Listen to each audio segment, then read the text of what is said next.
Yo guys, what is going on? This is OVO here, back with another video. Today, we are going to be making a choice, or making a good prediction on where LeBron James is going to be going in the near future, next summer in 2018.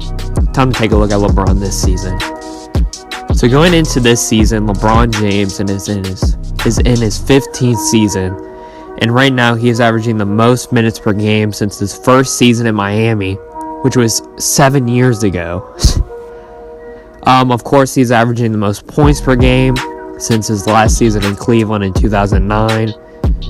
But he has been having the highest three-point percentage in over 5 years, highest field goal percentage of his career, but career high in turnovers. But clearly, he's not slowing down. But the only problem is, I feel like the Cavs might be. Taking a look at the Cavs injuries right now, they have Isaiah Thomas, who'll be out till December most likely.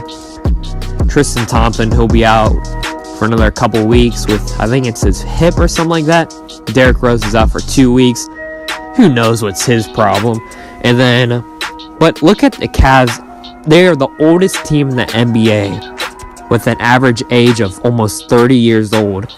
Taking a look at other contenders that might have to be playing in the finals or in the playoffs, the Warriors' average age is 27, Houston's is 27, OKC's is 26, Boston's is 24, Bucks are 25, and the Spurs are 28. So clearly they're the oldest team in the league by a long shot. And time to take a look at the Cavs' upcoming free agents.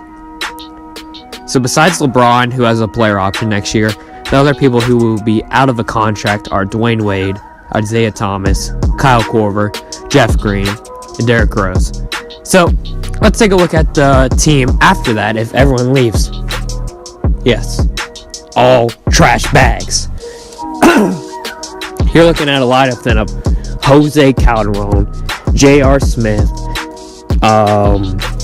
Shumpert, K-Love, Tristan Thompson. Now, looking at other teams that aren't really in too much financial trouble and could sign a max player, one team that pops right into my head, the San Antonio Spurs. They will have $41 million in cap space next offseason, and they'll be still keeping Kawhi Leonard and LaMarcus Aldridge. And why you think LeBron would want to go there? Well, mainly it's because of Greg Popovich.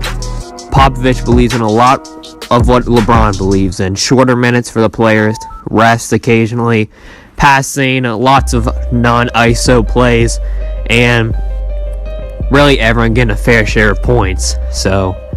And looking at the contract situation, say LeBron does sign the max deal of $35 million a year, they would be able to sign him, but he might take about $5 million less, around 30, so they would have $11 million remaining to get some good role players to build around that team, and maybe a good six-man. So let's say if LeBron does go there, and just with the lineup they have right now, I decided to put him at point guard, and so the lineup would be at point guard LeBron, the 2 Danny Green, the 3 Kawhi, 4 Aldridge, and Pau Gasol playing the 5. So you could also switch it up if you wanted to go a bit smaller with point guard as DeJounte Murray, shooting guard Danny Green, the 3 Kawhi, 4 LeBron playing power forward, and LaMarcus Aldridge playing the big. And of course, LeBron isn't the only free agent next summer. It is probably one of the best lists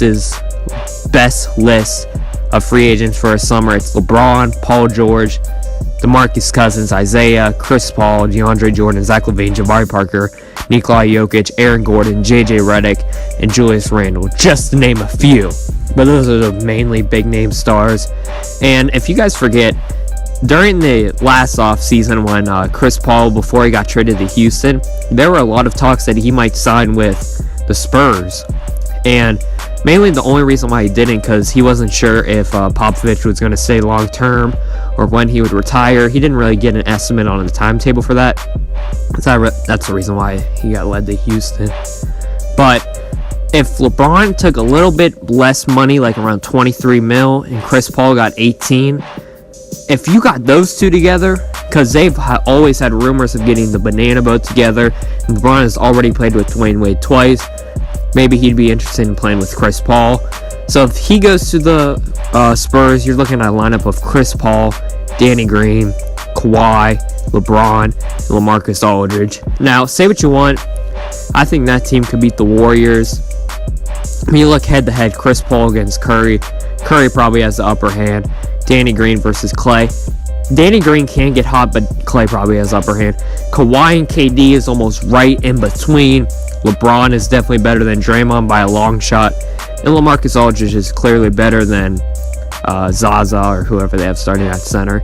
But then if you get all those players, you still have good bench players such as Rudy Gay and Tony Parker.